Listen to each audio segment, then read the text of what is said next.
ओं दुं दुर्गाये नमः। ओं सर्वपितृभ्यो नमो नमः।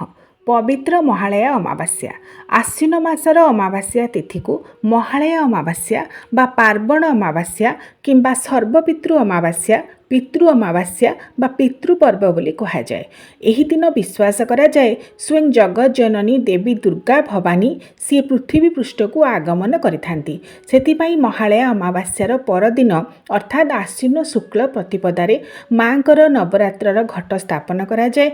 9 दिन व्यापी माँकर नवरात्र पूजा करा जाए। दुर्गोत्सवर आरंभ जदिओ मूलाष्टमी महाष्टमी पर्यंत आगु आरंभ हो सारी थाए पीठ मानकरे, तेबे साधारणतः गृह मानकरे एवं अनेक मंदिर रे मध्य साधारणतः आश्विन शुक्ल प्रतिपदा पवित्र महालय अमावास्यार परदिन ठारू ही नवरात्र पूजार आरंभ करा जाए।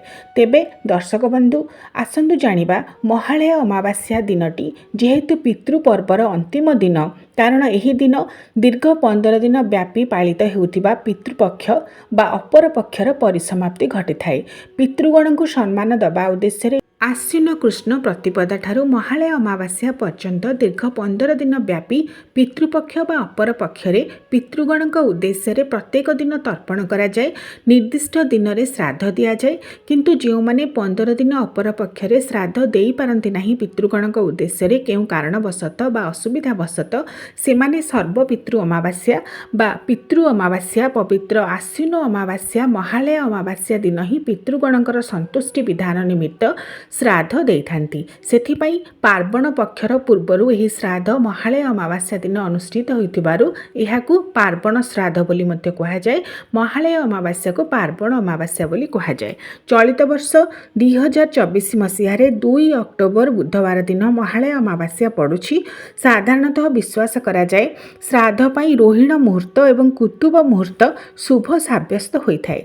सेथिपाई जेतेबेले आपण माने महालय अमावास्या दिन श्राद्ध करिवे, रोहिण मुहूर्त रहुछि 2 अक्टोबर बुधवार दिन अपराह्न 12:34 रु अपराह्न 1:21 पर्यंत एवं कुतुब मुहूर्त रहुछि 11:46 रु 12:37 पर्यंत। तेणु जेतेबेले पितृगण उद्देश्य रे सर्वपितृ श्राद्ध बा पितृ श्राद्ध पवित्र महालय अमावास्या दिन आपण माने देउछंती, मने रखिबे 11:46 रु 1:21 मध्य ही श्राद्ध देबे। गोटे विशेष कथा हेउछि सूर्यास्त परे केबे भी पितृगण उद्देश्य रे श्राद्ध देबे नाही। तेबे दर्शक बंधु सर्वपितृ श्राद्ध एही दिन देवा सहित अनेक गुड़े मंत्र मध्य जप करा जाय थाए। कारण महालय अमावास्या दिनटी एपरी गोटे पवित्रतम दिन जो दिन पितृगण माने चाहि बसी थांते निजर परवर्ती वंशधर जो माने उत्तर पीढ़ी दायाद रहिछंती तांको श्राद्ध तर्पण ग्रहण करने सहित विशेष भाव में किछि पितृपुरुषों उद्देश्य रे जदि मंत्र उच्चारण करा जाए, देवता उद्देश्य रे किछि मंत्र उच्चारण करा जाए एवं सर्वोपरि पितृ गायत्री मंत्र को यही दिन श्रद्धा एवं सम्मान सहित उच्चारण करा जाए, तेबे विश्वास करा जाए पितृगण मुक्ति पाई थांती। मंत्रर चमत्कारी शक्ति रही जेपरी भाव में आमे भिन्न भिन्न देवतांकर पूजा समय रे भिन्न भिन्न मंत्र को उच्चारण करिथाउ, जद्वारा निजर आत्म संतोष विधान हेबा सहित देवता माने संतुष्टि लाभ करिथांती। पूजारे गोटे पवित्रतम भावना सकारात्मक ऊर्जा सृष्टि होइथाए। सेथिपाई प्रायतः प्रत्येक देव पूजा समय रे आमे भिन्न भिन्न मंत्र को उच्चारण करिथाउ, ता पूर्वरु ओंकार प्रणव मंत्र को लगाई थाउ। सेहीपरि पितृगण जेतेबेले पितृपुरुष पालटि जाती, अर्थात जीवंत अवस्थारु जेतेबेले सेमाने मृत्युवरण करि सारंती तापरे सेमाने देवता तुल्य होई जांती। सेथिपाई मध्य किछि पितृ मंत्र रहिछि जाहाकु आपण माने पितृपक्षर 15 दिन मध्यरे जप करि परिबे, नचेत सर्वपितृ अमावास्या बा महालय अमावास्या दिन निश्चित भाव में जप करिवे। एहा द्वारा विश्वास करा जाए पितृगणकर मुक्ति हेबा सहित सेमाने संतुष्ट होई निजर परवर्ती वंशधर को आशीर्वाद प्रदान करिथांती, जद्वारा जीवन सरस सुंदर एवं मधुमय हुए। तेबे दर्शक बंधु आसंतु जानिबा सेही पितृ मंत्र गुड़िक संपर्क रे एवं सर्वोपरि पितृ गायत्री मंत्र संपर्क रे, जो मंत्रर उच्चारण द्वारा पितृपुरुषंकर मुक्ति होई थाए परमात्मा परमेश्वरंकर कृपारु। ଏବଂ ପିତୃଲୋକକୁ ତ୍ୟାଗ କରି ସେମାନେ ମୁକ୍ତି ପାଇଯାଇଥାନ୍ତି, ତାଙ୍କର ମୋକ୍ଷ ହୋଇଥାଏ। ସେଥିପାଇଁ ଏହି ପିତୃ ଗାୟତ୍ରୀ ମନ୍ତ୍ର ଏବଂ ଅନ୍ୟାନ୍ୟ ମନ୍ତ୍ରଗୁଡ଼ିକ ସମ୍ପର୍କରେ ନିହାତି ଜାଣିବା ଜରୁରୀ। ଶ୍ରଦ୍ଧା ସମ୍ମାନର ସହିତ ପବିତ୍ର ଆଶ୍ୱିନ ଅମାବାସ୍ୟା, ମହାଳୟା ଅମାବାସ୍ୟା ଦିନ ଏହି ମନ୍ତ୍ରଗୁଡ଼ିକୁ ନିଶ୍ଚିତ ଭାବରେ ଜପ କରିବେ। ଆସନ୍ତୁ ଜାଣିବା ସେହି ମନ୍ତ୍ରଗୁଡ଼ିକ ସମ୍ପର୍କରେ। ସର୍ବପ୍ରଥମ କଥା ହେଉଛି, ଯେତେବେଳେ ଆପଣ ଅପରପକ୍ଷ ପାଳନ କରୁଛନ୍ତି 15 ଦିନ ବ୍ୟାପୀ, ଅପରପକ୍ଷର ସେହି 15 ଦିନ ଯେତେବେଳେ ଆପଣ ତର୍ପଣ କରିବେ, ସେହି ତର୍ପଣ ସମୟରେ ମଧ୍ୟ ପିତୃମନ୍ତ୍ରକୁ ଜପ କରିବେ। କିମ୍ବା ଯେଉଁଦିନ ଆପଣଙ୍କର ପିତୃଗଣଙ୍କର ଉଦ୍ଦିଷ୍ଟ ତିଥି ରହିଛି ସେହିଦିନ ମଧ୍ୟ ଏହି ପିତୃମନ୍ତ୍ରକୁ ଜପ କରିବେ। ଏବଂ ନଚେତ୍ ମହାଳୟା ଅମାବାସ୍ୟା ଦିନ ଯେତେବେଳେ ପିତୃ ଶ୍ରାଦ୍ଧ କରିବେ, ନିଶ୍ଚିତ ଭାବରେ ତର୍ପଣ ଏବଂ ଶ୍ରାଦ୍ଧ ଦେବା ସମୟରେ ଏହି ମନ୍ତ୍ରଗୁଡ଼ିକୁ ଉଚ୍ଚାରଣ କରିବେ। ପ୍ରଥମ ମନ୍ତ୍ର ହେଉଛି ଓଂ ଶ୍ରୀ ସର୍ବ ପିତୃଦେବତାଭ୍ୟୋ ନମୋ ନମଃ। ସର୍ବ ପିତୃଦେବତାଙ୍କ ଉଦ୍ଦେଶ୍ୟରେ ଏହି ମନ୍ତ୍ରକୁ ପ୍ରଥମେ ଜପ କରାଯାଏ ଏବଂ ପ୍ରତ୍ୟେକ ଶ୍ରାଦ୍ଧ କାର୍ଯ୍ୟ, ତର୍ପଣ କାର୍ଯ୍ୟ ଏହିପରି ଭାବରେ ଏହି ମନ୍ତ୍ରକୁ ଶ୍ରଦ୍ଧା ଏବଂ ବିଶ୍ୱାସର ସହିତ ଜପ କରାଯାଏ। ଦ୍ୱିତୀୟ ମନ୍ତ୍ର ହେଉଛି ସ୍ୱୟଂ ଶିବ ଶମ୍ଭୁ ଶଙ୍କର ପରମାତ୍ମା ପରମେଶ୍ୱରଙ୍କ ଉଦ୍ଦେଶ୍ୟରେ, କାରଣ ଜନ୍ମ ମୃତ୍ୟୁ ଚକ୍ରରୁ ସିଏ ହିଁ ମଣିଷକୁ ଉଦ୍ଧାର କରିଥାନ୍ତି ବୋଲି ବିଶ୍ୱାସ କରାଯାଏ। ସେଥିପାଇଁ ମହାମୃତ୍ୟୁଞ୍ଜୟ ମନ୍ତ୍ରକୁ ଜପ କରାଯାଏ, ଯାହା 3 ଥର, 5 ଥର, 7 ଥର, 9 ଥର, 11 ଥର ଏହି ବିଧିରେ ଆପଣମାନେ ନିଶ୍ଚିତ ଭାବରେ ମହାଳୟା ଅମାବାସ୍ୟା ଦିନ ଜପ କରିବେ। ସେହି ମନ୍ତ୍ର ହେଉଛି ଓଂ ତ୍ରୟମ୍ବକଂ ଯଜାମହେ ସୁଗନ୍ଧିଂ ପୁଷ୍ଟିବର୍ଦ୍ଧନମ୍ ଉର୍ବାରୁକମିବ ବନ୍ଧନାତ୍ ମୃତ୍ୟୁର୍ମୁକ୍ଷୀୟ ମାମୃତାତ୍। ତାପରେ ଶିବଶମ୍ଭୁ ଶଙ୍କରଙ୍କର ଯେଉଁ ଗାୟତ୍ରୀ ମନ୍ତ୍ର ରହିଛି ତାହାକୁ ନିଶ୍ଚିତ ଭାବରେ ଜପ କରିବେ। ବିଶ୍ୱାସ କରାଯାଏ ମହାଦେବଙ୍କର ମହାମୃତ୍ୟୁଞ୍ଜୟ ମନ୍ତ୍ର ଏବଂ ମହାଦେବଙ୍କର ଗାୟତ୍ରୀ ମନ୍ତ୍ର ଉଚ୍ଚାରଣ ଦ୍ୱାରା ପିତୃପୁରୁଷଗଣ ମୁକ୍ତି ପାଇଥାନ୍ତି।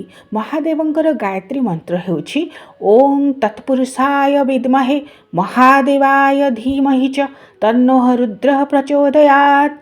ଏହି ଦୁଇଟି ମନ୍ତ୍ର ଶିବଶମ୍ଭୁ ଶଙ୍କରଙ୍କର ନିଶ୍ଚିତ ଭାବରେ ପିତୃପକ୍ଷରେ ଏବଂ ମହାଳୟା ଅମାବାସ୍ୟା ଦିନ ଉଚ୍ଚାରଣ କରିବେ। ତାପରେ ପିତୃମନ୍ତ୍ର ସମ୍ପର୍କରେ ଆସନ୍ତୁ ଜାଣିବା, ଯାହାର ସର୍ବଶ୍ରେଷ୍ଠ ମନ୍ତ୍ର ହେଉଛି ପିତୃ ଗାୟତ୍ରୀ ମନ୍ତ୍ର। ପିତୃ ଗାୟତ୍ରୀ ମନ୍ତ୍ରକୁ ନିଶ୍ଚିତ ଭାବରେ ଶ୍ରଦ୍ଧା ଏବଂ ସମ୍ମାନର ସହିତ ଅପରପକ୍ଷର 15 ଦିନ କିମ୍ବା ମହାଳୟା ଅମାବାସ୍ୟା ଦିନ ନିହାତି ଭାବରେ ଜପ କରିବେ। ଆସନ୍ତୁ ଜାଣିବା ସେ ପିତୃ ଗାୟତ୍ରୀ ମନ୍ତ୍ର ସମ୍ପର୍କରେ। ଓଂ ପିତୃଗଣାୟ ବିଦ୍ମହେ ଜଗଦ୍ଧାରିଣୀ ଧୀମହି ତନ୍ନୋ ପିତ୍ରୋ ପ୍ରଚୋଦୟାତ୍। ଓଂ ଦେବତାଭ୍ୟ ପିତୃଭ୍ୟଶ୍ଚ ମହାଯୋଗୀଭ୍ୟ ଏବ ଚ ନମଃ ସ୍ୱାହାୟେ ନିତ୍ୟମେବ ନମୋ ନମଃ। ଓଂ ଆଦ୍ୟଭୂତାୟ ବିଦ୍ମହେ ସର୍ବସେବ୍ୟାୟ ଧୀମହି ଶିବଶକ୍ତି ସ୍ୱରୂପେଣ ପିତୃଦେବ ପ୍ରଚୋଦୟାତ୍। ଗୋତ୍ରେ ଅସ୍ମତ୍ ପିତା ଶର୍ମା ବସୁରୂପ ତୃପ୍ୟତମିଦଂ ତିଳୋଦକମ୍। ଯେତେବେଳେ ଆପଣ ଅର୍ପଣ ଦେବେ, ତିଳୋଦକ ଦେବେ, ସେତେବେଳେ ଅସ୍ମତ୍ ପିତା ଅର୍ଥାତ୍ ପିତାଙ୍କ ପକ୍ଷର 3 ପୁରୁଷ ଏବଂ ମାତାଙ୍କ ପକ୍ଷର 3 ପୁରୁଷ, ପିତା ପିତାମହ ପ୍ରପିତାମହ ଏବଂ ମାତା ମାତାମହୀ ପ୍ରମାତାମହୀ, ଏହିପରି ଭାବରେ 6 ପୁରୁଷଙ୍କୁ ଶ୍ରାଦ୍ଧପିଣ୍ଡ ଦିଆଯାଏ, ତର୍ପଣ କରାଯାଏ ଏବଂ ଯିଏ କର୍ତ୍ତା ତାଙ୍କୁ ମିଶାଇ 7 ପୁରୁଷଙ୍କୁ ବୋଲି କୁହାଯାଏ। ସେତେବେଳେ ମଧ୍ୟ ଉଚ୍ଚାରଣ କରିବେ ଗଙ୍ଗା ଜଳଂ ବା ତସ୍ମୈ ସ୍ୱଧା ନମଃ, ତସ୍ମୈ ସ୍ୱଧା ନମଃ, ତସ୍ମୈ ସ୍ୱଧା ନମଃ। ଅର୍ଥାତ୍ ଗଙ୍ଗା ପରି ପବିତ୍ର ଏଇ ଯେଉଁ ତର୍ପଣ ମୁଁ ଅର୍ପଣ କରୁଛି, ହେ ପିତୃଗଣ, ଏହି ତର୍ପଣକୁ ଆପଣମାନେ ଗ୍ରହଣ କରନ୍ତୁ ଏବଂ ମୋତେ ଆଶୀର୍ବାଦ ପ୍ରଦାନ କରନ୍ତୁ। ସର୍ବୋପରି ମହାଳୟା ଅମାବାସ୍ୟା ଦିନ ଯେତେବେଳେ ଆପଣ ତର୍ପଣ ଦେଉଛନ୍ତି ବା ଶ୍ରାଦ୍ଧପିଣ୍ଡ ଦାନ କରୁଛନ୍ତି, ନିଶ୍ଚିତ ଭାବରେ ଏହି 4ଟି ଅମୋଘ ପିତୃମନ୍ତ୍ରକୁ ନିଶ୍ଚିତ ଭାବରେ ଉଚ୍ଚାରଣ କରିବେ ଶ୍ରଦ୍ଧା, ବିଶ୍ୱାସ ଏବଂ ସମ୍ମାନର ସହିତ।